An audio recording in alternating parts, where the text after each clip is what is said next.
Good morning, class. How are you today? That's good. Are you ready to listen to our new lesson for today? Very good. Today, we are going to discuss about the methods of teaching in physical education and health. Are you ready to listen? Okay, that's good. The first method of teaching in physical education and health is the direct instructional method. So, it is a teaching methodology that provides students a clear instruction at their skill level so they can master a skill and strategies that allows them to learn at a faster rate than a traditional method. A student responds orally or in written form. Teacher responds immediately to oral responses, confirming correct responses and correcting errors. In the direct teaching method, the teacher conveys information to the students by talking and the students will listen. This method can use to convey a new information and to give specific instructions or to review important points. Direct teaching is the first step to give students the information they need so they can use it in learning the topic more thoroughly.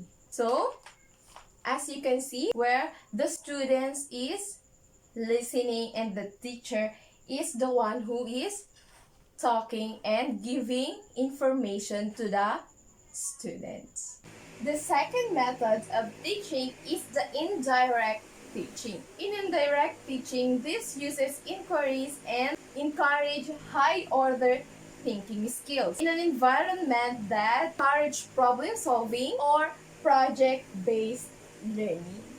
Unlike the direct instruction, which have been discussed earlier, direct instruction is mainly a student-centered learning. It also seeks a higher level of students involving in observing, investigating, and drawing inferences from data and forming hypotheses. And the role of the teacher shifts from being a lecturer or the director of the class to a source person, facilitator, and supporter.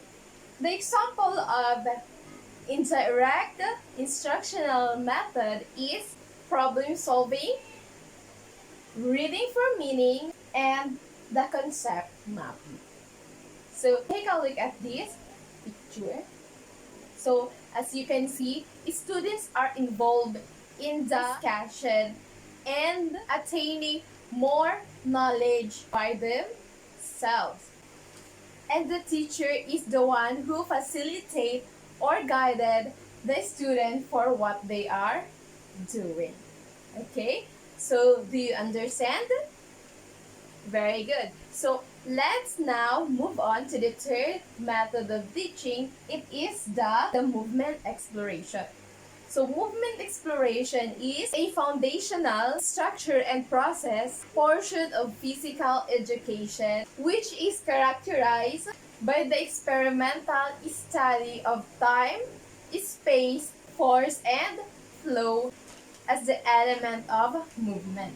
For example, students may walk, jump, gallop, slide, or hoop using one foot.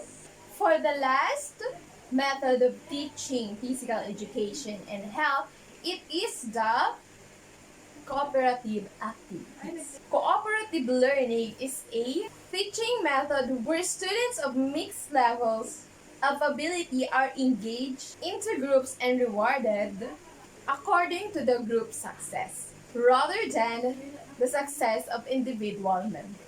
And cooperative activities is a generic form of small group interactive instructional procedures wherein students work together on academic tasks in small groups. Students use cooperative pro-social behaviors to accomplish their tasks and learning activities.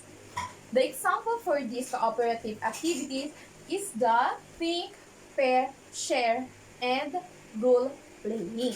So this method of teaching in physical education and health teachers should always make sure that these methods are applicable for the different diverse strength, interest, and learning style of every student. And that's all about the methods of teaching physical education and health. Did you guys gain new information about our topic today? That's good. And thank you for listening. See you again in our next discussion.